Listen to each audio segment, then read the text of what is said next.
Hello.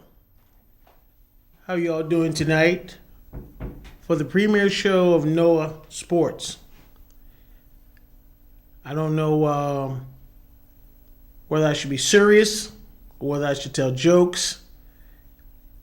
I'm unusually kind of nervous, usually not very nervous. I'll get over it. Then it's kind of cold in here. So on our first show tonight, I'd like to welcome you. Hope you will find this show informative and hope it will motivate all of us to step out and support sports in our community. So tonight, our inaugural show, we'll be talking about NOAH, which is N-O-A-H, sports. What is NOAH? Why do I want to do NOAH sports? What's the mission? The mission for NOAH Sports, right here in the city of Richmond. What we want to do is do what we can to improve sports in the city of Richmond. We want to be a backer for Richmond sports. Inner city sports, the kind of sports that I played all my life living in Churchill in the city of Richmond. Tonight, I'd like to talk a little bit about Richmond and its sports history, because Richmond has a lot of history, especially when it comes to sports. We'd like to talk about some of the pro teams that have been here in Richmond. Some you're familiar with, some you're not.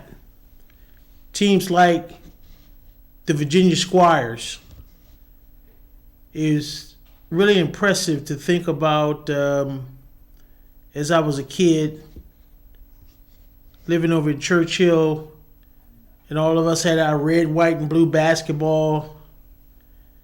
To be able to go and see up close and personal Julius Erving, guys like that we had never heard of coming out of the University of Massachusetts. George Gervin, another Hall of Famer.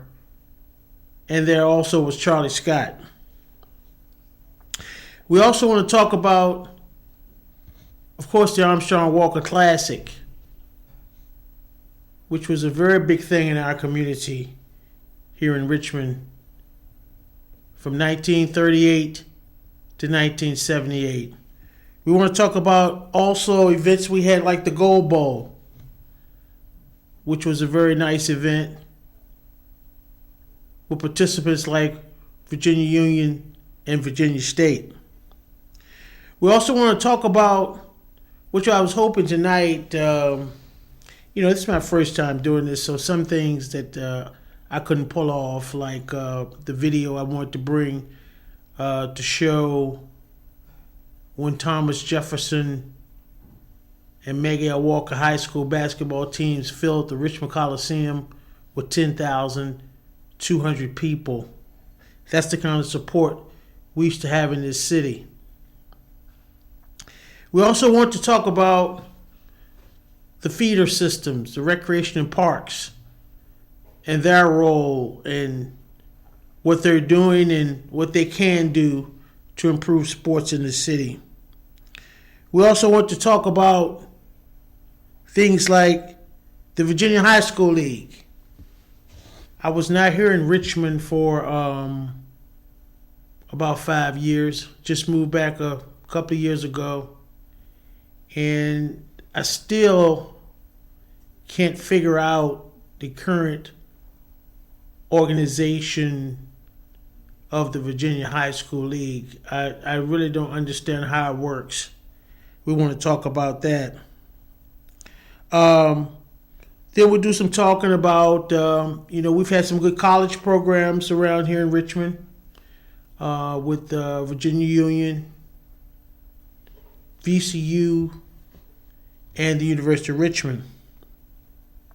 We also want to talk about the legends from Richmond, the sports legends, from Arthur Ashe to Willie Lanier, Bobby Dandridge, and so on. We also want to talk about the coaches that have come through Richmond, and we've had some great coaches to come through Richmond. People like my coach, Andrea Lawrence. People like Cannonball Cooper, Mr. Stretch Gardner, Pierce Callahan, Lou Anderson, Richard McPhee. We've had so many coaches and good coaches to come through this area. We'll also be talking about the problem with sports in Richmond Public Schools. I was at Armstrong last night. I'm always disappointed. It's been 40 years since I graduated from Armstrong, and I always say that's 40 years of graduates. I know we had over 300 when we graduated, and that's a lot of graduates since 1977. So when I go to games, I like to see more people supporting the schools, because sports is very important for our young people. It motivates them, teaches them how to work along with each other, teamwork, pride for community. So sports, as I'll talk later, is very important for our community. So when I go to the games, especially last night, they had Hall of Fame induction at Armstrong. I expected to see a full house. The crowd was okay, but a full house. Like when we played, we had a full house for every game. We also want to talk about what we can do.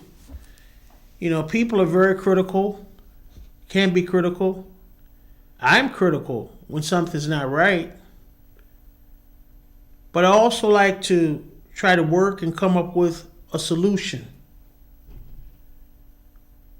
And from what I see right now, or what's going on in our schools in the city of Richmond, we can do a better job. All of us. Me, you, alumni, parents, teachers, everybody. It's no one person that we can lay blame on. All of us can do better. So we hope through this 6 weeks of me having this show that we can come up with some solutions to our program or programs, athletic programs in the city of Richmond. Also, we're hoping that we can encourage, especially alumni.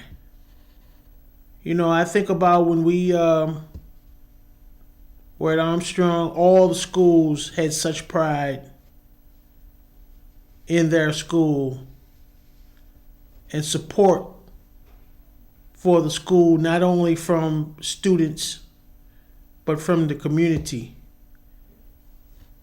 And it makes a difference. It makes a difference with the young people when they feel good about themselves, feel good about their school, feel good about each other.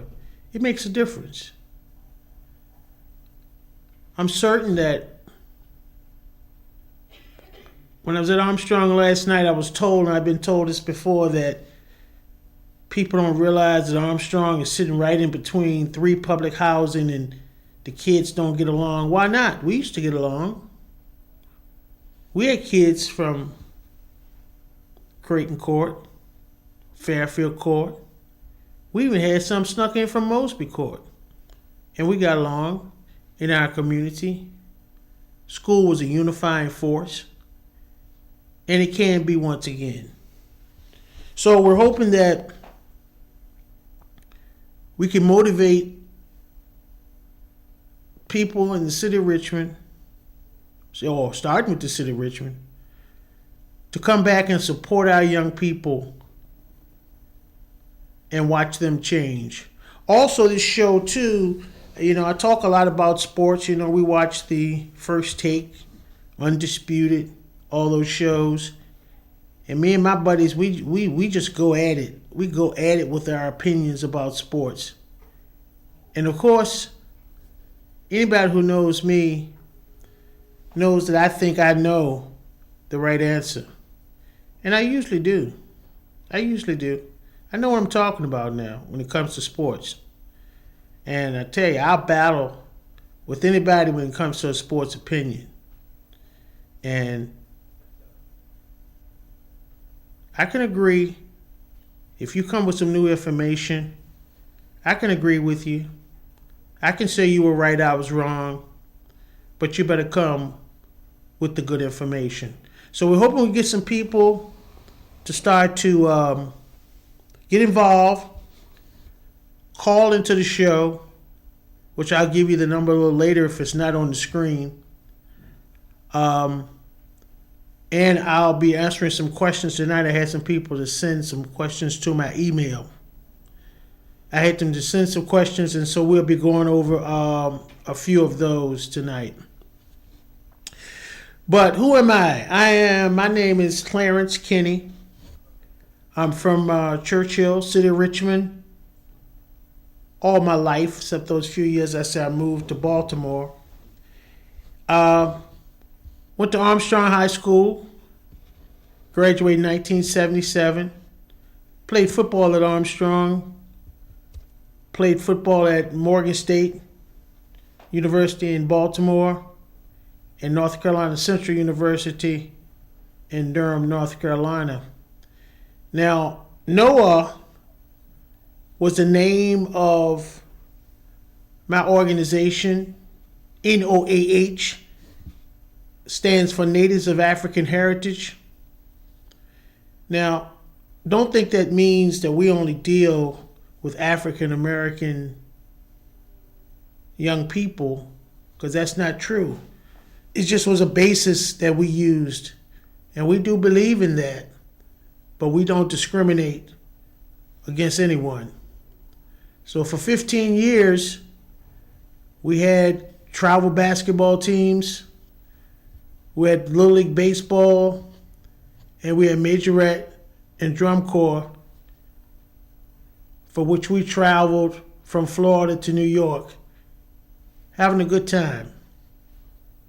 So this time we're going to come back, we're going to have activities such as that and add on to that. But we also want to be an organization that promotes sports throughout the city of Richmond. Now, our goals are to provide more of a diversity when it comes to sports. We like basketball. We like football. No doubt about that. But we really want to get more serious about sports, especially at a youth level. Our kids, a lot of them don't get into the wrestling, soccer, and those sports like that really almost until they get to high school. And by the time they learn the fundamentals of that sport, it's time for them to graduate. So we like to get in with these young people at a younger age and encourage them to play sports year-round. We don't encourage specializing in one sport because we believe that playing multiple sports, changing like we did, it builds a better athlete. It develops your physicality. It helps you to adjust and adapt to different situations in sports. So we would like to build youth sports. And when we say youth sports, we're talking about as young as 4 and 5 years old. Youth sports, expose our kids to youth sports around this city. One, to help to keep them out of trouble, build up their bodies, and give them opportunities to go off to college and improve their lives. I was the first of my sisters and brothers, and as I said, I was the oldest of 10 to go to college. And I received a scholarship from Morgan State University to play football. And it changed my life. It gave me exposure to people that I might not have been exposed to.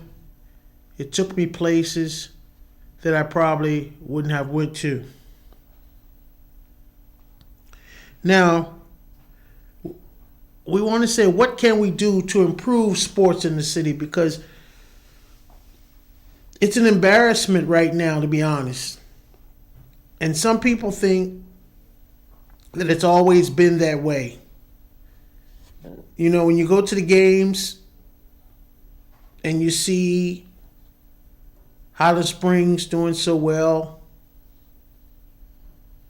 you see Varina, Henrico, teams like that doing so well,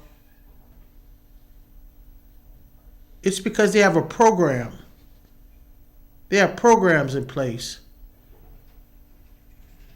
I watched last summer as the kids at Highland Springs, they reminded me of when we played at Armstrong, how these kids showed up for weight training every day. Every day they showed up for weight training. And they were enthusiastic about showing up for weight training. And I know there were at least 100 of them. I used to watch them every day. And they were arriving in all kinds of ways. Parents bringing them. A couple of them drove themselves. I saw some of them walk, some run, ride their bikes. And that's the way we were. Very motivated.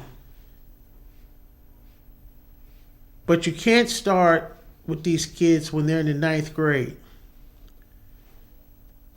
Because you also watch the youth programs and you see where they get it from. Those feeder programs are very important. And for some people who don't know how they operate, you know, Richmond is at a disadvantage. When you coach sports in the inner city, and you hardly find any tougher than Baltimore. But one thing about Baltimore is they're like Richmond used to be. There was a tightness in the community, support in the community. The coaches, they weren't using our schools as stepping stones. Those coaches coach you, your dad, your brothers, everybody. We worked together. We had a respect. And it made a difference. When you go out here, I worked in the county and the city. And it's a difference in the programs and how they operate. In the county provides the fields. They maintain the fields. They provide the concession stand, the bleachers, the press box. Then the association charges the participants, requires their participation in fundraisers, and then they're responsible for things like the uniforms and the coaches and the management of the organization. In Richmond, I couldn't believe that I asked this past season,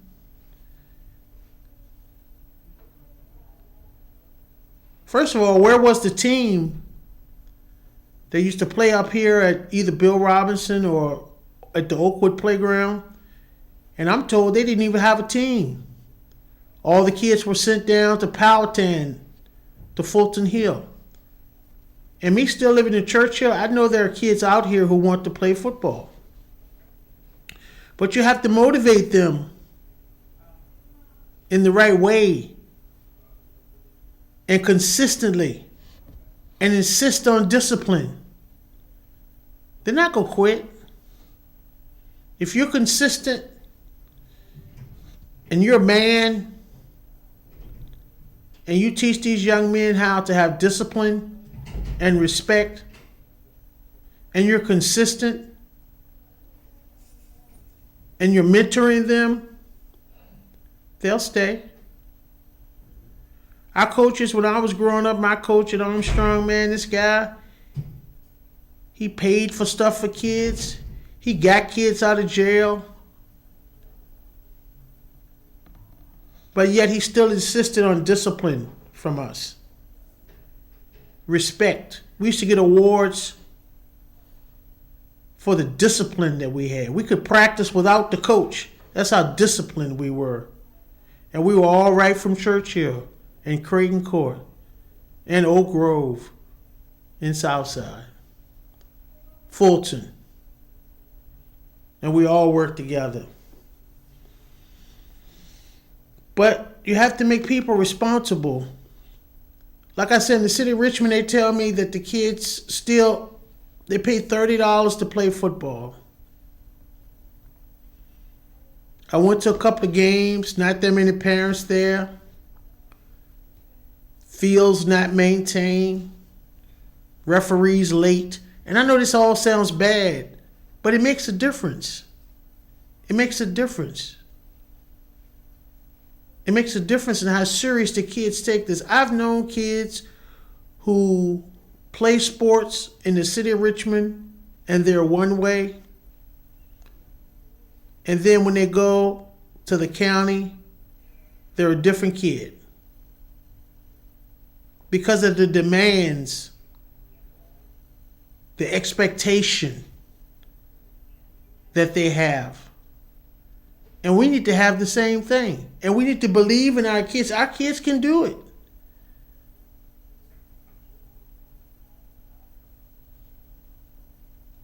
But we have to give them all we can give and consistently and teach and motivate them. Now, we used to have like semi-pro teams in Richmond. Some people might not have heard. I mentioned the Squires earlier. That was very exciting with Jude Sherman and the Iceman. Then we even had hockey. I remember the Richmond, I think Robbins and the Renegades used to play down at the Coliseum.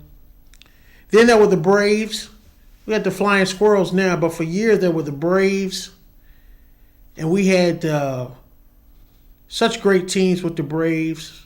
And Tommy Aaron, Ralph Gard, Dusty Baker, all those guys, Dale Murphy, come through Richmond. Playing out there at Parker Field before it was the Diamond. You know, and I always had to go on 2 nights, Pony Night, Hot Dog Night. Those 2 nights I wanted to go. I wanted to win the pony so bad.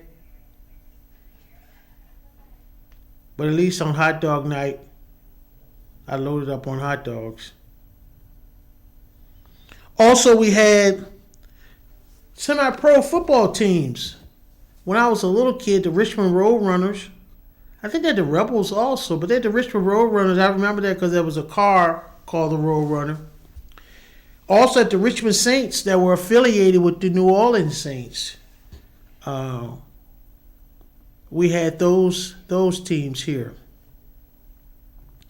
And that made me think, when I was thinking about the Squires, it made me think about the Coliseum. And I see now, as of late, we are not going to build a new arena at this time. And I'm glad that we're not, because I don't think we need one. I remember when they first built that Richmond Coliseum, because we used to walk from Churchill up to the Coliseum in 1971. And I think the place has held up very well. The renovations they've done to that place are very nice. I think they've increased the amount of seats in there.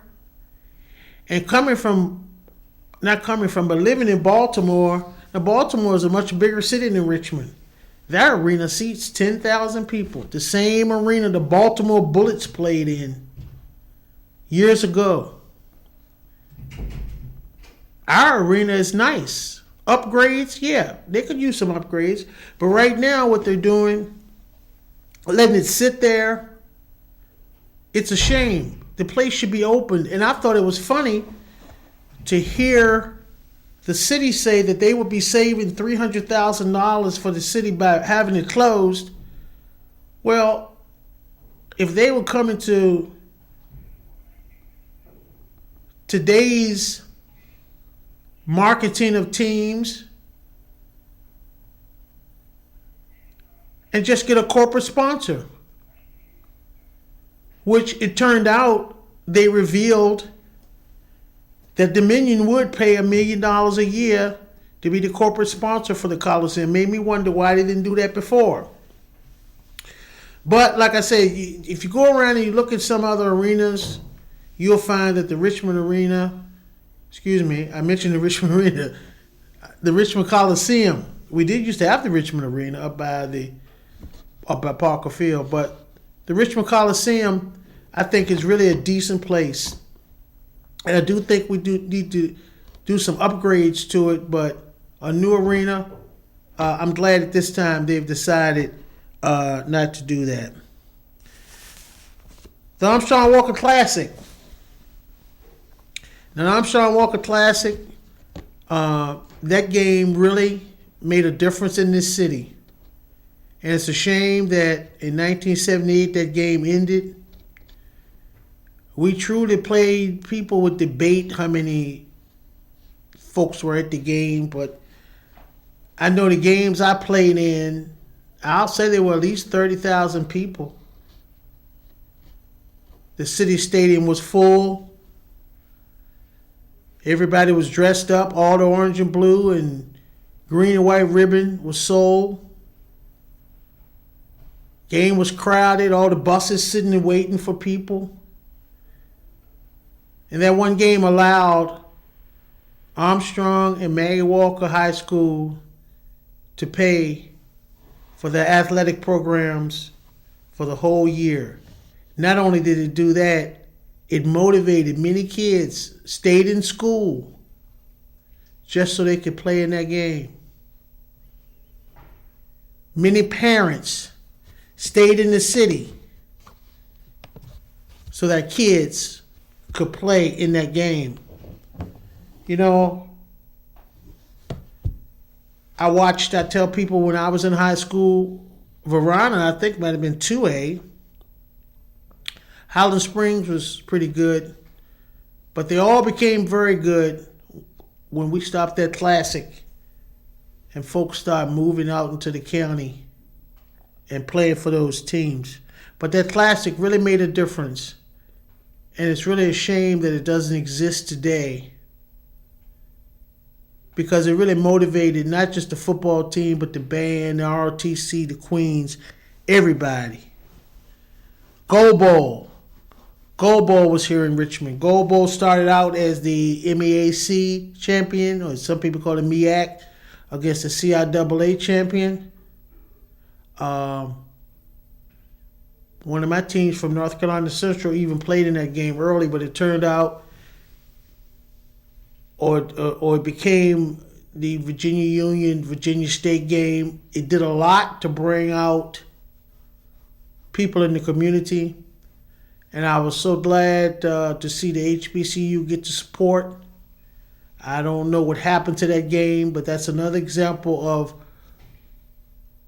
things gone by in our community that we did very well, but they no longer exist, and they served as motivation for young people in our city. I also mentioned that TJ and Maggie Walker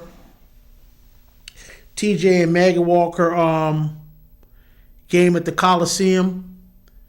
There 10,200 people at that game. In fact, that's one of the questions that people ask me. This, the young people, they would ask, well, who was the better player? Was that Clyde Austin from Maggie L. Walker, who went on to NC State and prominence as a Harlem Globetrotter player, or Keith Valentine from Thomas Jefferson? Well, I get into debates all the time with people about that. I personally, they both were very good. Both were showstoppers and were examples of the city of Richmond and what the city of Richmond offered.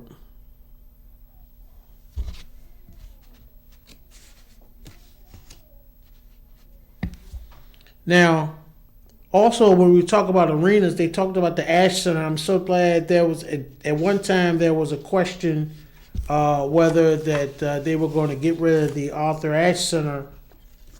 And I'm glad they didn't do that. And we got to see where we really needed it, because the guys over at John Marshall put on a couple of pretty good games, including one, I think it was last week against Trinity, and they filled the house. And so we really need a place like that, and we need to maintain and make sure we keep that.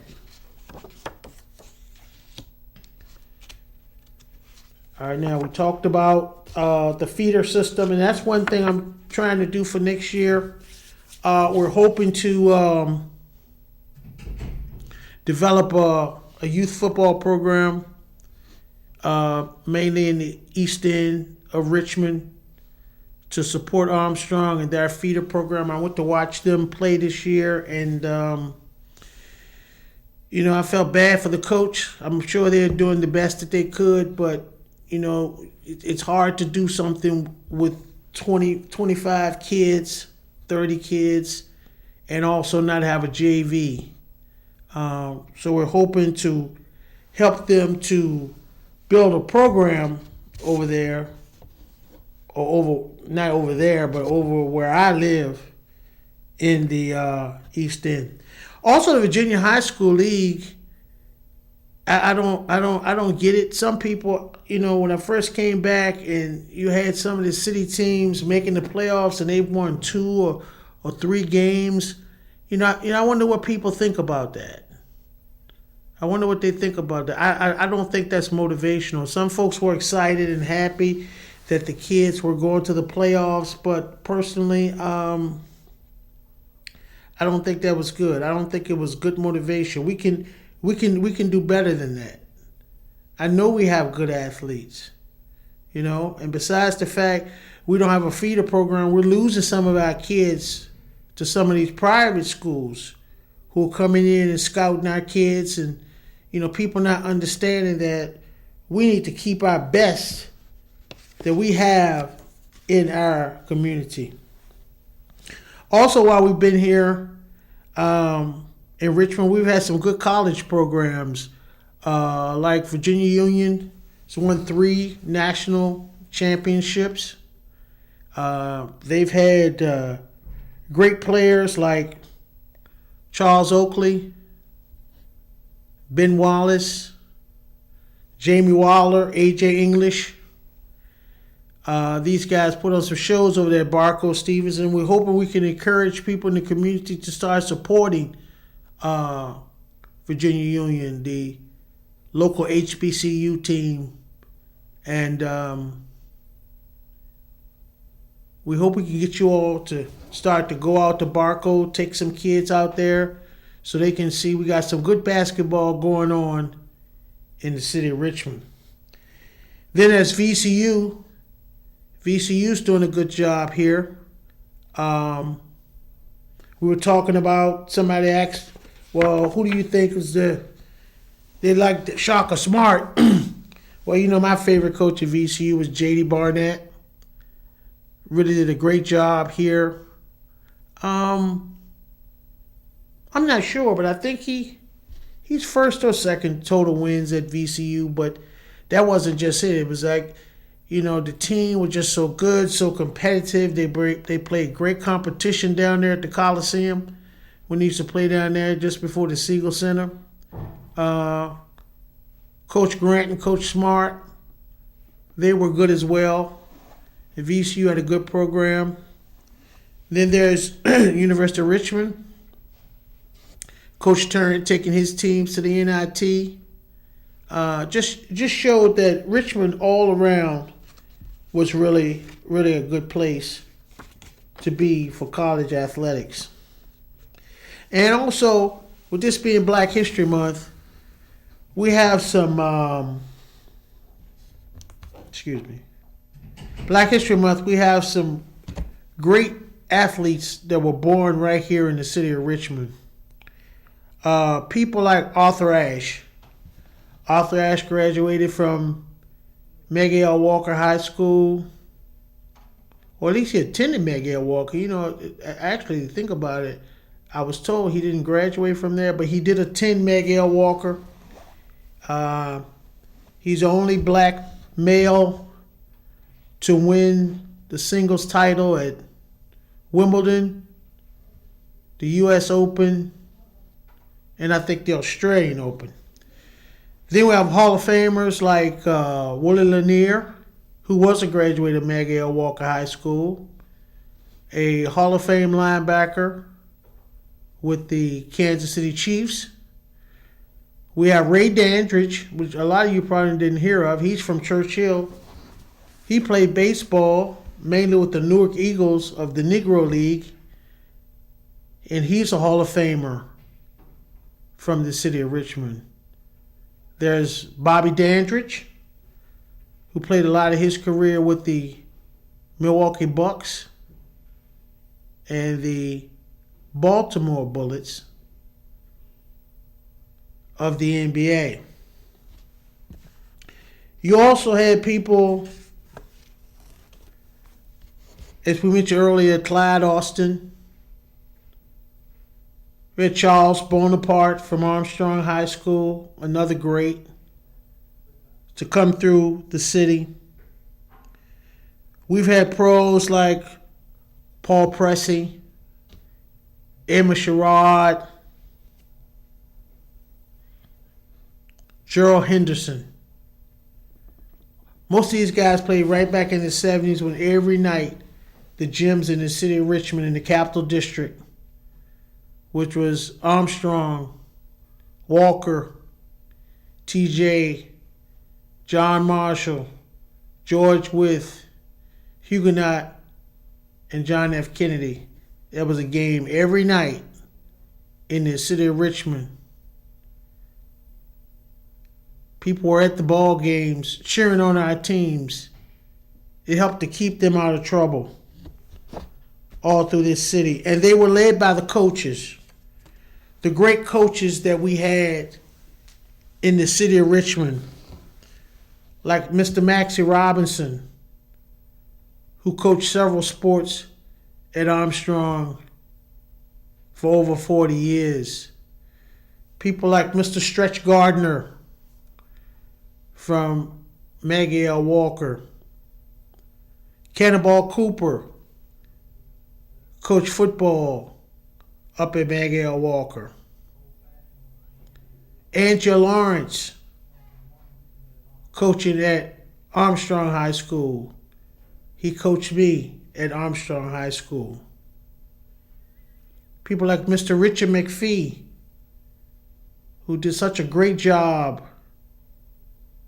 when he took over at Huguenot High School.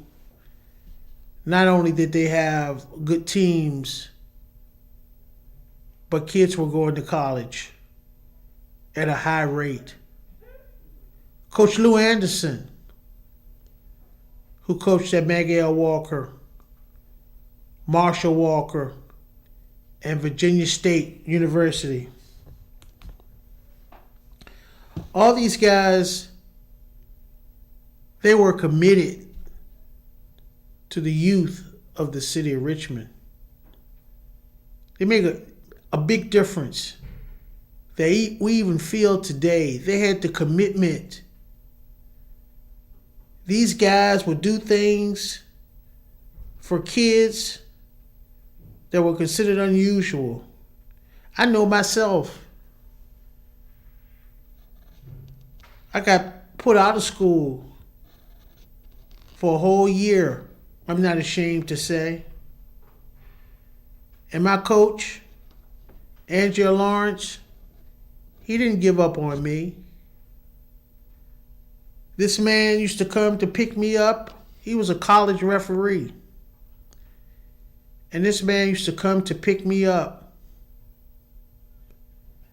every Saturday to take me with him to the different colleges where he refereed games, where he introduced me to the college coaches to keep me interested. He knew I had no dad at home, but he didn't let me flounder because he knew I wasn't a bad kid. Just got in a little trouble, made a little mistake. And those are the kind of guys we came up with. They'll tell you about Lou. In fact, I wanted to go to Maggie Walker before I first went to Armstrong because of guys like Lou Anderson. And these guys were great. And they stuck with our children. And that's what we need now. We need people to stick with and be committed to our children. They need us to sacrifice as one sacrificed for us, to give them an opportunity to change their life, to do better, to be better, to give back to the community. And we can do that. We can do that by getting involved and going to the games and cheering the kids on. We can do that by giving back to the schools. We can do that by coaching our kids. We can do that like we used to do and motivate our kids to be the best they can be. Now we're going to be coming back with this show for the next 5 weeks. Hopefully we'll start to get people to call in next week as we debate sports. And also I'd like some of you all to get in touch with me and be a guest on this show. I need you to send me an email at sports_Noah@yahoo.com. That's sports_Noah@yahoo.com if you're interested in coming on this show. So this week I just did some history in the city of Richmond. But starting next week, we're going to start to debate. And if you think you can debate with me, I invite you to come onto this show and we're going to talk sports. Sports in the city of Richmond. We're going to improve sports in the city of Richmond. We're going to motivate our kids to be good people, good human beings in the city of Richmond. on Noah Sports on this same station next week and the next 5 weeks. We hope that you all will join us, call in, and participate and be a part of our renaissance. And I'd like to say to you all, thank you for joining us and good night.